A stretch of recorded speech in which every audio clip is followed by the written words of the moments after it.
आपने सर मैंने देखा बॉलीवुड को आप एक्सपोज करने लग गए सर। आपने बताया कि अमिताभ बच्चन न्यूयॉर्क में ड्रामा करते थे 18 सेंचुरी में।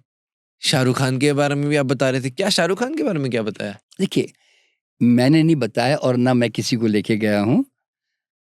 मैंने एक डॉक्टर वॉल्टर सिमको एमडी है जिनकी किताब है बोर्न अगेन, जो कि अमेज़न पे अवेलेबल है, कोई भी जाके पढ़ सकता है। हिंदी में भी है वो, पुनर्जन्म के नाम से, ठीक है?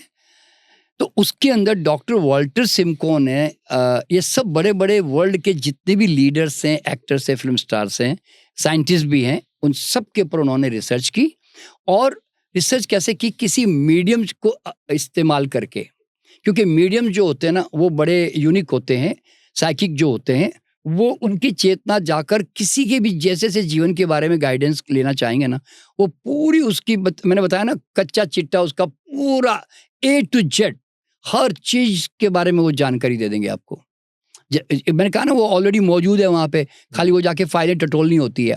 तो आज अमिताभ बच्चन भी अमिताभ बच्चन इसलिए अमिताभ बच्चन नहीं है कि वो क्या कहते हैं कि लक था जी उसका, लक वक नहीं था। अमिताभ बच्चन पैदाइशी एक्टर था। ये तो किसी परिवार में पैदा होकर जो संघर्ष करते हैं ना, अमिताभ बच्चन को कोई पूछता नहीं था। उसको जब वो सुनील दत्त की फ़िल्म में कहीं थे, तो लोग कहते हैं ये इसकी शक्ल ही नहीं है एक्टर बनने की। ऐसे मतलब इस तरह के भी टॉन्ट मारते थे। और वो जो वहाँ पे उसकी आवाज़ भारी थी तो बोले, और रेडियो में बोले इसकी आवाज़ कौन सुनेगा, मतलब इस तरह के। लेकिन वो ऑलरेडी बोर्न कलाकार था। तो भी आप देख रहे हैं ना, क्या अमिताभ बच्चन ने कभी किसी फ़िल्म इंस्टीट्यूट में जाकर एक्टिंग सीखी? लेकिन आज वो वर्ल्ड के और दुनिया के सबसे टॉप एक्टर माने जाते हैं। क्यों? क्योंकि वो ऑलरेडी पिछले जन्म में न्यूयॉर्क के अंदर 18 सेंचुरी में वहाँ पर इसकी टॉम क्रूज़ की एक थिएटर कंपनी थी, उसके अंदर वो ऑलरेडी काम करते थे। रेखा उनके साथ में उनकी पहली बीवी थी, बच्चा होते ही वो मर गई, तो इसलिए उसके रेखा के साथ थोड़ा उनका आकर्षण जो आया उसका कारण वही था। फिर बाद में उसके बाद सेकंड बीवी आई मेरी मैकलिन के नाम से, वो जया भादुड़ी उस जन्म में थी उनके साथ में।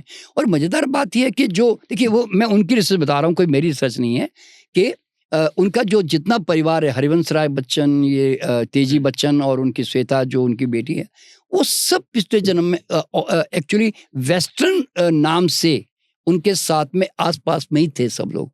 और वापिस वो लोग जो है दोबारा अपने साथ में यहाँ पे रिपीट हुए हैं, उनके जो हैं, इस तरह से। और इसी तरह अब्दुल कलाम के बारे में भी उन्होंने सर्च किया तो पता चला कि वो जो है वो टीपू सुल्तान थे। वो टीपू सुल्तान थे और उनके जो सारा भाई थे वो हैदर अली थे। तो ये सब उन्होंने इस तरह की बातें मतलब उन्होंने शाहरुख खान के बारे में क्या? शाहरुख खान का उन्होंने बताया कि वो साधना बोस के नाम से जो है वो एक वेस्ट बंगाल में जो है नर्तकी थी और बहुत पॉपुलर थी, बैले डांसर थी कोई बहुत ज़बरदस्त। तो आज देखिए, आज कोई भी एक्टर जो आज फेमस होता है ना, जैसे कहते हैं हम भी फेमस, ये ऐसे नहीं होता। आज अब्दुल कलाम इतनी गरीबी से उठकर पेपर बेचते थे बोले एक ज़माने में, और एक राष्ट्रपति बन गया एक लड़का जो उस तरह का गरीब लड़का। तो आप ज़रा सोचिए कि उसके अंदर वो राजा का जो भाव है वो तो अंदर छुपा हुआ है ना, वो तो उसको बड़ी सोच की तरफ तो आदमी तो कल लेके जाएगा ही, समझे ना। और आप जानते हैं कि बारूद की जो सबसे पहली स्टार्ट भी टीपू सुल्तान से हुई थी, तो इसलिए उन्होंने इसके ऊपर काम किया, इन चीज़ों पे ज़्यादा काम किया। तभी वो स्पेस में थे और ये जो रॉकेट लॉन्च करना सारा, तो उसका कारण क्या है? क्योंकि वो उनके साथ वो ऑलरेडी लेकर आ चुके होते हैं।